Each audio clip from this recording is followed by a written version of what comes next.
স্বামী বিবেকানন্দ স্মৃতি মন্দির প্রতিষ্ঠার উদ্দেশ্যের খুব সামান্য জুড়েই আছে প্রয়াত মহাপুরুষের প্রতি ফুলমালা সহযোগে প্রথাগত শ্রদ্ধা নিবেদনের ইচ্ছা, বরং তাঁর সতীর্থ এবং শিষ্যদের এই ঐকান্তিক বিশ্বাস যে স্বামীজি এখনও বেলুড় মঠে বাস করছেন। জীবনের শেষ ভাগে তিনজন গুরুভাইয়ের কাছে স্বামীজির তিনটি ইচ্ছে প্রকাশ এই মন্দিরের ইতিহাসকে করে তুলেছে আত্মিক স্পর্শের এক দলিল।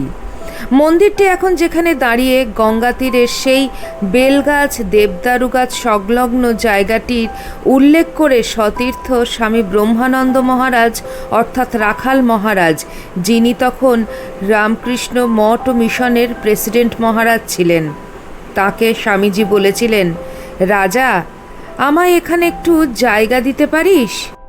এর কাছাকাছি সময়েই স্বামী শারদানন্দ মহারাজকেও অর্থাৎ শরৎ মহারাজকেও স্বামীজি বলেন, সামনেই ঠাকুরের চিতাস্মৃতি, আমার মনে হয় সমস্ত মঠভূমির মধ্যে এই স্থানটি সর্বোৎকৃষ্ট, কারণ সেখানে দাঁড়িয়ে গঙ্গার অপর পারে দেখা যায় কাশীপুর মহাশ্মশান, যেখানে শ্রী শ্রী ঠাকুরের পবিত্র শরীরের সৎকার করা হয়েছিল।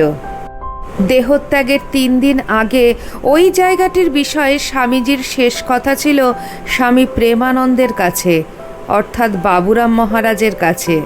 তিনি বলেছিলেন, আমার দেহ গেলে ওইখানে সৎকার করবি।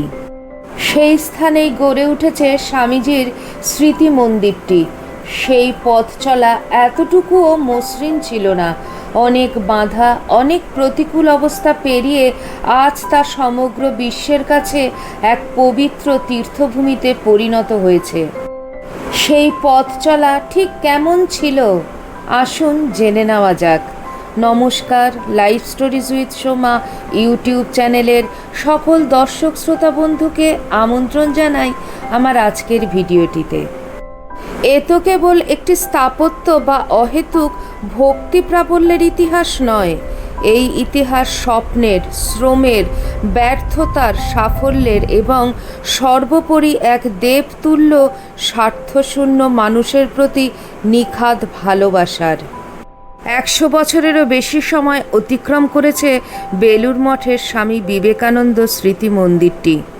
1924 সালের 28শে জানুয়ারি বেলুড় মঠে স্বামী বিবেকানন্দের 62তম জন্মবার্ষিকী উদযাপনে সর্বাপেক্ষা বড় ঘটনাটি ছিল স্বামীজির বিরাট স্মৃতি মন্দিরের প্রতিষ্ঠা। তৎকালীন সংঘাধ্যক্ষ স্বামী শিবানন্দ মহারাজ অর্থাৎ মহাপুরুষ মহারাজ সারাদিনব্যাপী নানা প্রকার পূজাপাঠ, হোম, দরিদ্র নারায়ণ সেবা এবং সর্বোপরি মন্দির প্রতিষ্ঠার কাজে ব্যস্ত থাকার ফাঁকে ফাঁকে স্মৃতিচারণা করেছিলেন। মহারাজ বলেছিলেন, স্বামীজি এখনও বেলুড় মঠে বাস করছেন। আমি কতদিন তাকে তার ঘরে ধ্যানস্থ দেখেছি, কখনো দেখেছি তিনি পায়চারি করছেন।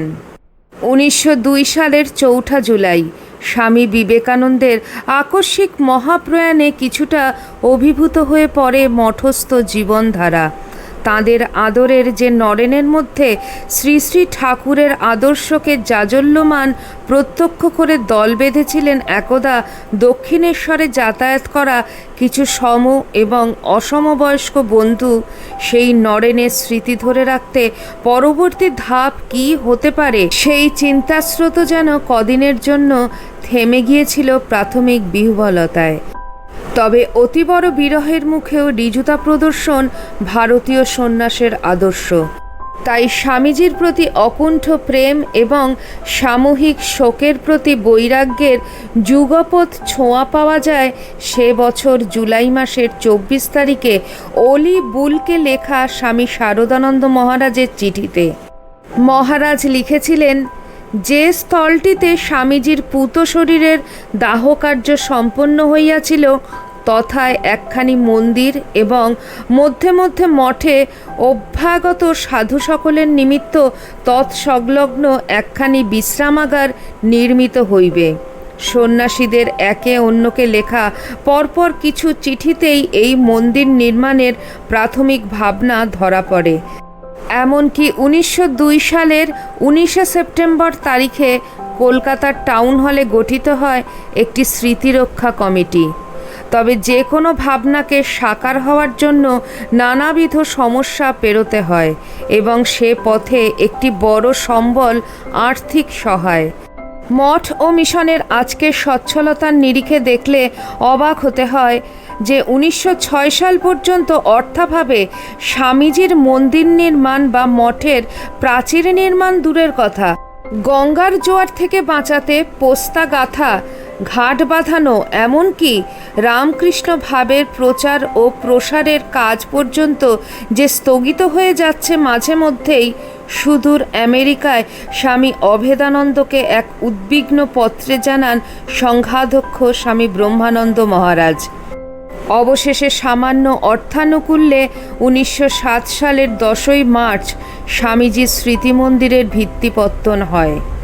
স্বামীজির স্মৃতিমন্দির বিষয়ে রামকৃষ্ণ মঠ ও মিশনের অন্যতম আলোচক স্বামী মুক্তেশ্বরানন্দজি মন্দিরটির নির্মাণকে 3টি পর্যায়ে ভাগ করেছেন। প্রথম পর্যায়ে মাত্র 2 বছরের মধ্যে, অর্থাৎ 1907 সাল থেকে 1909 সাল, স্বামীজির গর্ভমন্দিরটি নির্মিত হয় স্বামী বিজ্ঞানানন্দজি মহারাজের তত্ত্বাবধানে। 1908 সালের উদ্বোধন পত্রিকার পাতাতেও দেখা যায় এই স্মৃতি মন্দিরের কথা। সেখানে পাওয়া যায় মঠের দক্ষিণ দিকে একটি একতলা মন্দির নির্মিত হইয়াছে, তার মধ্যে বেদী, তাহাতে স্বামীজির বীর ভাবোদ্দীপক মহান চিত্র, মহাপুরুষের পবিত্র স্মৃতি কালস্রোতে বিলুপ্ত হইবে না বুঝিয়া আশান্বিত হইলাম। তবে থেকে থেকেই অর্থাভাব প্রণীত জ্যোতিচিহ্ন হয়ে উঠেছিল এই নির্মাণ গাথার অনিবার্য পরিচালক। 1912 সালে স্বামীজির আবির্ভাবের অর্ধশতবর্ষে পা রেখে মন্দিরটি গড়ার বিশেষ উদ্যোগ নেন স্বামী ব্রহ্মানন্দজি মহারাজ। 14ই জানুয়ারি পুনার বিখ্যাত ইংরাজি সাপ্তাহিক মারাঠায় প্রকাশিত হয় মন্দির নির্মাণার্থে একটি অনুদান প্রার্থনা। ভারতের মতন দেশে ধর্মীয় প্রতিষ্ঠানসমূহের অনুদান চাওয়ার ইতিহাসে এই আবেদনটির ভাব ও ভাষা এক বিরল বাস্তবধর্মী ভাবনার নিদর্শন। ভক্তি জর্জরিত দেশে দৈবী অলৌকিকতার প্রচারে যেখানে সহজেই উঠে আসে মন্দির নির্মাণের কোটি কোটি টাকা, রামকৃষ্ণ বিবেকানন্দ আদর্শে নিমজ্জিত সেই আবেদনে এরকম কোনো উল্লেখ ঘুণাক্ষরে একবারের জন্যেও উঠে আসে না। যা আসে তা হলো প্রাণাধিক প্রিয় ভাই ও দেশনায়কের স্মৃতি রক্ষার্থে তাঁর শিষ্য এবং অনুগামীদের কাছে ব্যক্তিগত কাতর প্রার্থনা। আধুনিক ভারতবর্ষের স্বদেশপ্রেমী সন্ন্যাসীর স্মৃতি এক যথোপযুক্ত স্মারক সহায়ে চিরস্থায়ী করিবার নিমিত্ত আমরা কী বা করিয়াছি। মন্দির নির্মাণের কাজ সম্পন্ন করতে আনুমানিক আরও 30,000 টাকার প্রয়োজনীয়তা উল্লেখ করে স্বামী ব্রহ্মানন্দ মহারাজ একটি বাস্তবসম্মত পন্থার প্রস্তাব দেন। তিনি বলেন, যে সমস্ত ব্যক্তি যাহারা স্বামীজি তথা তাহার কার্যের জন্য আপনাকে প্রত্যক্ষ বা পরোক্ষভাবে ঋণী বলিয়া গণ্য করেন, তাহারা এক ধর্মনিষ্ঠ ব্রত গ্রহণ করুন যে তাহারা স্বামীজির 50তম জন্মবর্ষে নিজ মাসিক উপার্জনের 50 ভাগের 1 ভাগ মাত্র পৃথক করিয়া রাখিবেন এবং তাহা গুরুদক্ষিণারূপে প্রেরণ করিবেন প্রতি মাসে অথবা 1912 সালের শেষে। বছর ঘুরলে এই আবেদনের উত্তররূপী যে ছবিটি প্রবুদ্ধ ভারত পত্রিকার ফেব্রুয়ারি-মার্চ সংখ্যায় ফুটে ওঠে, বিবেকানন্দ স্মৃতি মন্দিরের ইতিহাসে তাকে অভাবনীয় এক লজ্জার অধ্যায় বলে চিহ্নিত করলেও ভুল হবে না। আনুমানিক আরও 30,000 টাকার মধ্যে বছর শেষে অনুদান মারফত মঠ ও মিশনের হাতে আসে মাত্র 1,084 টাকা। বিবেকানন্দের অবদানে নিজেকে প্রত্যক্ষ বা পরোক্ষভাবে ঋণী বলে মনে করা যে জনা 50 দাতার নাম প্রবুদ্ধ ভারত প্রকাশ করে, তার 1/5 বিবেকানন্দের স্বজাতি বাঙালি কিনা করগুণে দেখতে হয়। সম্পাদক স্বামী বিরজানন্দ মহারাজ লেখেন, কত স্বল্প সংখ্যক মানুষ আমাদিগের আবেদনে সাড়া দিয়া তাহাদের সাধ্যানুযায়ী দান করিয়াছেন, সেই মানুষটির প্রতি কৃতজ্ঞতায় যিনি তাহাদের সেবায় নিজ জীবন উৎসর্গ করিয়াছেন ও তাহাদের উন্নতির জন্য এত অধিক করিয়াছেন। অবশ্য উদাসীনতা ও অবজ্ঞার সম্মুখীন স্বামী বিবেকানন্দ জীবদ্দশাতেও হয়েছিলেন, কায়েতের ছেলে হয়ে সন্ন্যাসী হওয়ার অপরাধে। দেহাবসানের পর তাঁর পট শ্রী শ্রী ঠাকুর রামকৃষ্ণের পটের পাশে রাখা গর্হিত কাজ হবে কি না এ নিয়ে বিশেষ দ্বিধান্বিত ছিলেন বহু বাঙালি রামকৃষ্ণ ভক্ত। কাজেই সেই কায়েতের স্মৃতিতে মন্দির গড়ায় অর্থবান বাঙালিদের অনেকেই যে নিজেদের কষ্টার্জিত অর্থের 50 ভাগের 1 ভাগ দিতেও অসম্মত হইবেন, এতে আর আশ্চর্যের কি? অপমানের মুখে কোনোদিনও থেমে থাকেননি স্বামীজি, থামেননি তার সতীর্থরাও। দাতা ও অনুদানের হিসাব নিয়ে স্বামী বিরজানন্দজি মহারাজ লেখেন, তথাপি হতাশার কোনো কারণ নাই। অভীষ্ট লক্ষ্যে না পৌঁছানো অবধি এই সযত্ন লালিত কর্ম পরিকল্পনা ত্যাগ করা উচিত নহে। সুতরাং আমরা সিদ্ধান্ত গ্রহণ করিয়াছি যে এই তহবিল উন্মুক্ত রাখা হইবে, যাহাতে এইরূপ সকলকে সুযোগ দেওয়া যাইতে পারে যাহারা স্বেচ্ছায় এই তহবিলে অনুদান করিতে ইচ্ছুক। এই হাল না ছাড়া মানসিকতার কারণেই হোক বা আরও উদ্যমী হওয়ার কারণেই হোক, কিংবা দাতাদের মনোভাব পরিবর্তনের কারণেই হোক, স্বল্প পরিমাণে হলেও মন্দির নির্মাণের অর্থ জমা হতে থাকে। ইতিমধ্যে 1916 সালে স্বামী বিবেকানন্দের জন্মতিথিতে স্থায়ীভাবে প্রতিষ্ঠিত হয় তাঁর মূর্তিটি, যা আজ আমরা মন্দিরের মূল গর্ভে দেখি। পরবর্তীকালে বার কয়েক বিরতি সহযোগে 1919 সাল থেকে 1923 সালের মধ্যে মন্দির স্থাপনের দ্বিতীয় ও মূল পর্যায়ের কাজটি সম্পাদিত হয়। এই পর্যায়ের শেষ ভাগে মঠ কর্তৃপক্ষ মন্দিরের দোতলায় একটি ওঙ্কার প্রতীকযুক্ত বেদি করার সিদ্ধান্ত নেন। আজ যাকে আমরা স্বামীজির গর্ভমন্দিরের ওপরের ওঙ্কার মন্দির বলে জানি, সে নিয়েও এক গল্প আছে।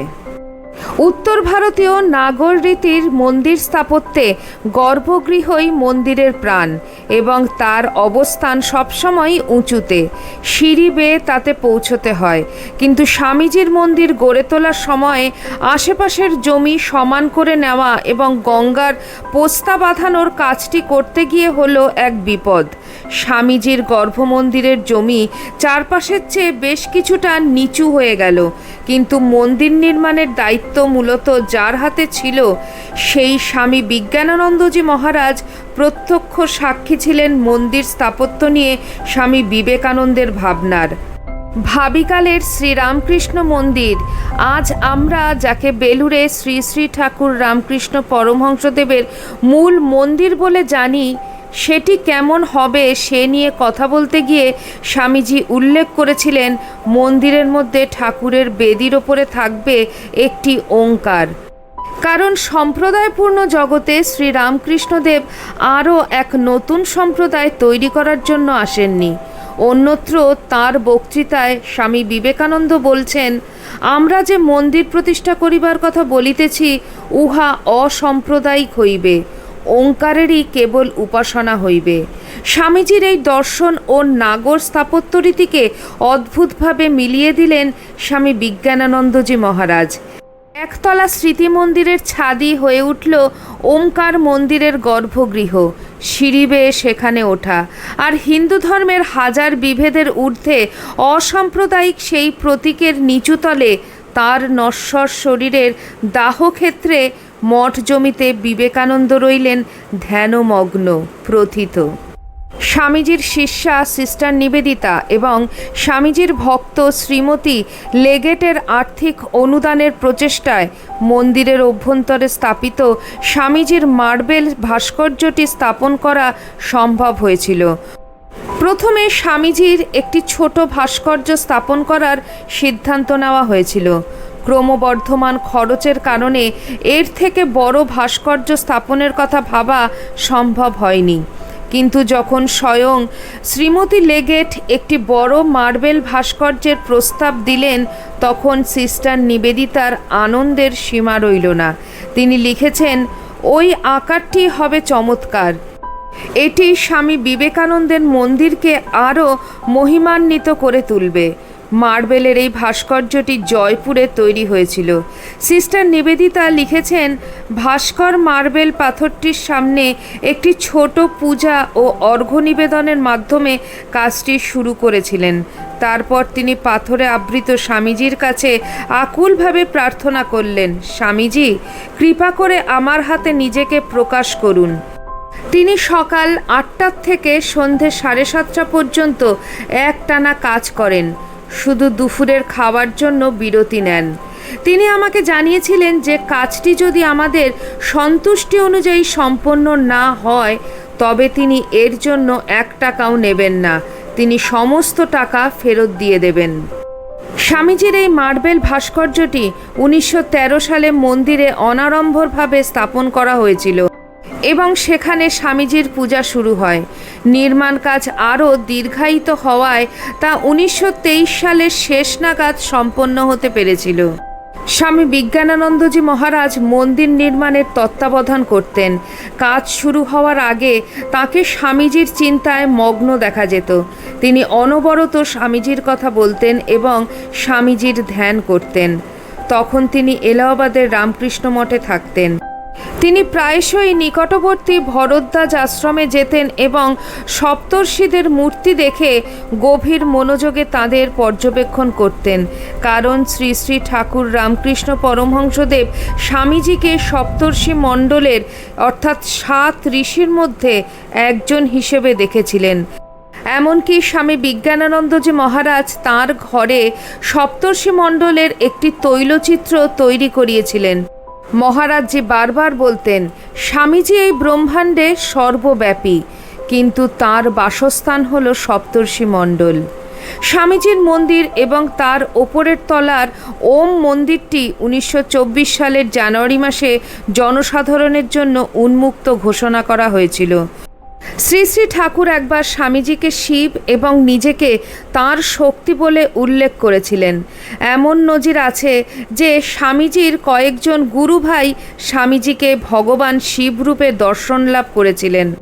স্বামীজির ঘরে মিস ম্যাকলাউডের তৈরি করা যে ডিম্বাকৃতি স্ফটিকটি দেখা যায়, যেখানে স্বামীজিকে ভগবান শিব রূপে কল্পনা করা হয়েছে।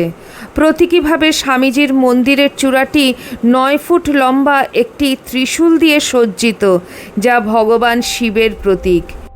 1939 সালে মিস ম্যাকলিওড ত্রিশূলটির ফলাগুলি সোনা দিয়ে মুড়ে দিয়েছিলেন। স্বামীজির স্মৃতি মন্দিরে যাওয়ার ডান দিকের সিঁড়ির পাশেই একটি বেলগাছ আছে। এই একই জায়গায় সেই আসল বেলগাছটি ছিল, যার নিচে স্বামীজি বসতেন। 1924 সালের 28শে জানুয়ারি মন্দির প্রতিষ্ঠার 2-3 দিন পরের ঘটনা। মঠের পাশেই ইস্ট ইন্ডিয়ান রেলওয়ে কোম্পানির ইয়ার্ড। তারা কারখানা বানাবে বলে মঠের জমি অধিগ্রহণ করতে উঠে পড়ে লেগেছে। স্বামীজির অশীতিপর শিষ্যা জোসেফিন ম্যাকলাউড নিজ চেষ্টায় মঠের অনুকূলে বিষয়টির নিষ্পত্তি করে ফিরছেন সেই দিন। বেলুড়ে স্টিমারের জেটির ওপর দাঁড়িয়ে স্বামী শারদানন্দজি মহারাজ ম্যাকলাউডকে দেখেই হেসে বললেন, ভিক্টরি টু ইউ ট্যান্টাইন। স্বামীজির স্মৃতি মন্দিরের দিকে অঙ্গুলি নির্দেশ করে দাঁতে দাঁত চেপে বৃদ্ধা বলে ওঠেন দৃঢ় স্বরে, victory to me Swami, victory to that piece of solid rock which is seated over there. Solid rock বা অটল শিলাখণ্ড বলতে এখানে স্বামী বিবেকানন্দকেই বোঝানো হয়েছে, যিনি মানুষের হৃদয়ে এখনও অটলভাবে বিরাজ করছেন। এটি স্বামী বিবেকানন্দের প্রতি তার অগাধ বিশ্বাস ও শ্রদ্ধার বহিঃপ্রকাশ। শারদানন্দজি মহারাজ নির্বাক ছিলেন সেদিন এই উত্তর শুনে। হয়তো তিনি ভাবছিলেন পট বা পুরোহিত নন, মন্দিরে প্রাণ প্রতিষ্ঠা করে একমাত্র এরকম অগ্নিময় ভালোবাসা। এতক্ষণ আপনারা শুনছিলেন বেলুড় মঠে স্বামী বিবেকানন্দের স্মৃতি মন্দিরটি প্রতিষ্ঠার কাহিনী। ভিডিওটি আপনাদের কেমন লাগলো অবশ্যই কমেন্ট সেকশনে কমেন্ট করে জানাবেন। চ্যানেলের নতুন বন্ধুদের কাছে একান্ত অনুরোধ, চ্যানেলটি সাবস্ক্রাইব করে আমার পাশে থাকবেন, আর পাশে থাকা বেল আইকনটি অবশ্যই ক্লিক করে দেবেন যাতে আমার পরবর্তী ভিডিওতে আপনার সঙ্গে আমার আবার দেখা হয়। তাহলে আজকে এই পর্যন্তই, আবার খুব শিগগিরই দেখা হচ্ছে আপনাদের সঙ্গে কোনো একটি নতুন ভিডিওতে। সবাই ভালো থাকুন, সুস্থ থাকুন। জয় ঠাকুর, জয় মা, জয় স্বামীজি।